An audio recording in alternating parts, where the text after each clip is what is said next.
Auditor के लिए जो इंटरव्यू होगा उसमें आरबीआई से भी रिलेटेड क्वेश्चन पूछे जाते हैं। उसमें जो भी रेट है जनरली उसी से सवाल पूछे जाते हैं। पूछा जाता है, बोर्ड द्वारा पूछेगा कि बैंक दर क्या है या बैंक रेट क्या है। बैंक दर क्या है, रेपो रेट क्या है, रिवर्स रेपो रेट क्या है,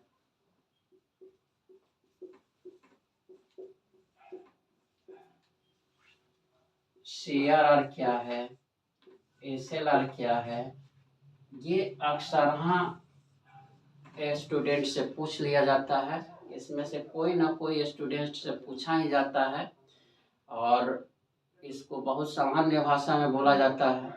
जैसे पूछ देगा कि बैंक दर क्या है, तो सामान्य भाषा में हम लोग यही बोलते हैं कि आरबीआई द्वारा यानी कि केंद्रीय बैंक द्वारा जिस दर पर कमर्शियल बैंक को ऋण दिया जाता है वही बैंक दर कहलाता है। सामान्य भाषा में एकदम कि बोर्ड को भी समझने में कोई दिक्कत ना हो। आरबीआई द्वारा जिस दर पर कमर्शियल बैंक को ऋण दिया जाता है वो बैंक दर होता है। सामान्यतः जो बैंक दर होता है इसका संबंध होता है दीर्घकालिक होता है। ठीक, तो सामान्य रूप से यही जान जाना है कि बैंक दर क्या है। तो आरबीआई द्वारा जिस दर पर कमर्शियल बैंक को ऋण दिया जाता है वो बैंक दर होता है और इसका संबंध दीर्घकाल से होता है। दूसरा हम लोग देखते हैं रेपो रेट। रेपो रेट क्या होता है? रेपो रेट यानी कि रेपो रेट, इसको हम लोग लिखते हैं रीपर्चेजिंग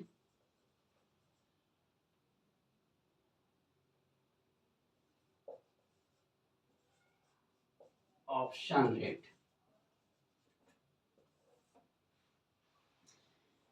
इसमें यह होता है कि आरबीआई कमर्शियल बैंक को दैनिक कार्यों के लिए ऋण देता है, यानी कि अल्पकाल के लिए ऋण देता है। तो दैनिक कार्यों के लिए या अल्पकाल के लिए जिस दर पर केंद्रीय बैंक कमर्शियल बैंक को ऋण देता है वही रेपो रेट होता है। यानी कि अल्प अवधि के लिए आरबीआई जिस दर पर कमर्शियल बैंक को ऋण देता है वही रेपो रेट होता है।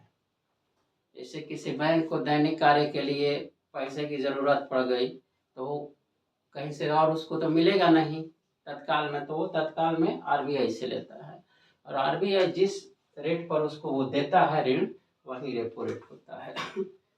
तीसरा हम लोग देखते हैं रिवर्स रेपो रेट। तीसरा होता है रिवर्स रेपो रेट यानी कि रिवर्स रीपर्चेजिंग ऑप्शन रेट।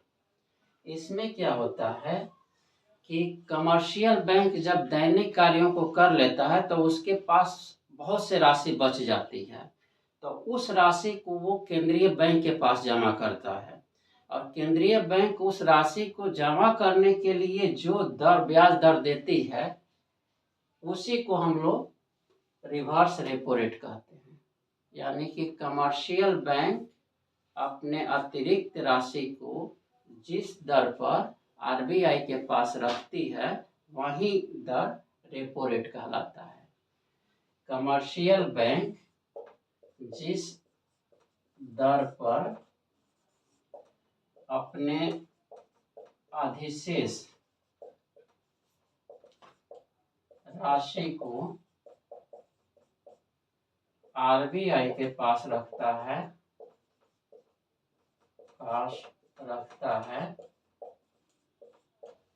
वह दर रिवर्स रेपो रेट कहलाता है।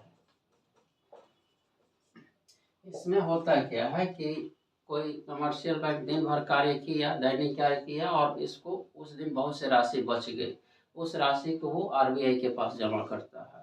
तो जिस दर पर वो आरबीआई के पास जमा करता है, यानी कि आरबीआई उस पर जिस दर से भुगतान करती है, वही दर उसका रिवर्स रेपो रेट कहलाता है। इसके बाद हम लोग देखते हैं CRR।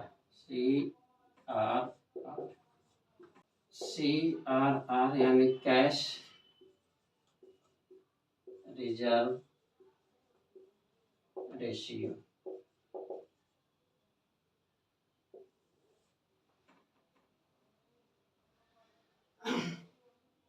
इसमें क्या होता है कि प्रत्येक कमर्शियल बैंक को अपने कुल जमा का एक निश्चित भाग आरबीआई के पास रखना पड़ता है।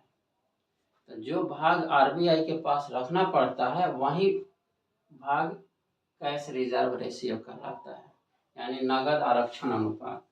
नगद आरक्षण अनुपात। इसको बोलने के क्रम में हम लोग बोलते हैं कि बैंकिंग अधिनियम के अंतर्गत प्रत्येक कमर्शियल बैंक को अपने कुल जमा का एक हिस्सा आरबीआई के पास रखना पड़ता है, जो CRR कहलाता है। 1913 तक इसका जो बॉन्डिंग था वो था 3 से लेके 15% तक, यानी कि 3% से 15% के बीच में CRR होता था। लेकिन 13 के बाद इसको समाप्त कर दिया गया। अब इस पर से बाउंडेशन हटा दिया गया। सरकार या आरबीआई अपने अनुसार या मौद्रिक नीति के तहत जितना होता है उतना CRR को निर्धारित करता है। सामान्य भाषा में अगर CRR पूछा जाए तो यही बोलना है कि बैंकिंग अधिनियम के तहत प्रत्येक कमर्शियल बैंक अपने कुल जमा का एक निश्चित भाग आरबीआई के पास रखता है, जो CRR के रूप में जाना जाता है। SLR।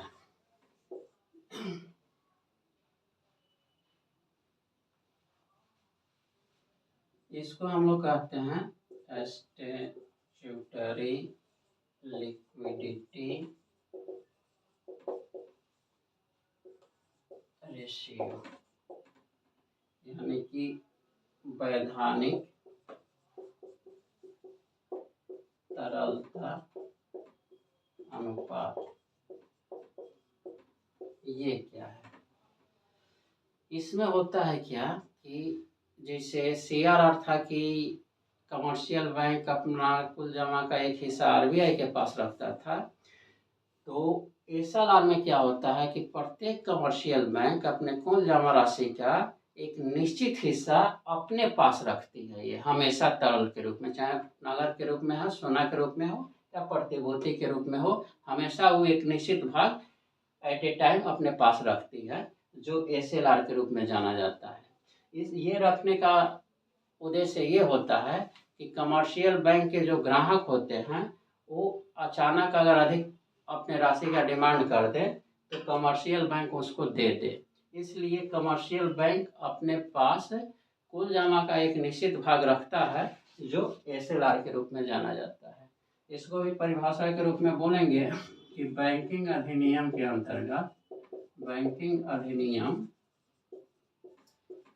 अंतर्गत प्रत्येक कमर्शियल बैंक को अपने पास कुल जमा का एक निश्चित भाग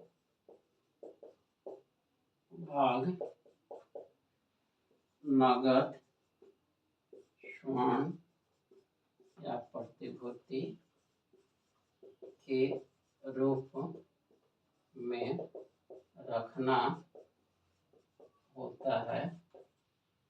जो एसएलआर कहलाता है। यानी कि एसएलआर अपने कुल जमा का एक निश्चित भाग कमर्शियल बैंक अपने पास रखता है, और सीआरआर जो होता है वो कमर्शियल बैंक अपने कुल जमा का एक निश्चित भाग आरबीआई के पास रखता है। इसके बाद हम लोग देखते हैं कि बोर्ड अक्सर हाँ पूछ लेता है कि बैंक दर और ब्याज दर में क्या अंतर है। बोर्ड अक्सर हाँ पूछता है कि बैंक दर और ब्याज दर में क्या अंतर है। तो हम लोग जानते हैं कि जब आरबीआई जिस दर पर कमर्शियल बैंक को ऋण देता है वह बैंक दर होता है, और कमर्शियल बैंक जिस दर पर अपने ग्राहकों को ऋण देता है वो ब्याज दर होता है। ये हमेशा बोर्ड पूछता है कि बैंक दर और ब्याज दर में क्या अंतर है। तो सामान्य रूप से बोल देना है कि बैंक दर वह दर है जिस दर पर आरबीआई कमर्शियल बैंक को ऋण देता है, और ब्याज दर वह दर है जिस दर पर कमर्शियल बैंक अपने ग्राहकों को ऋण देता है।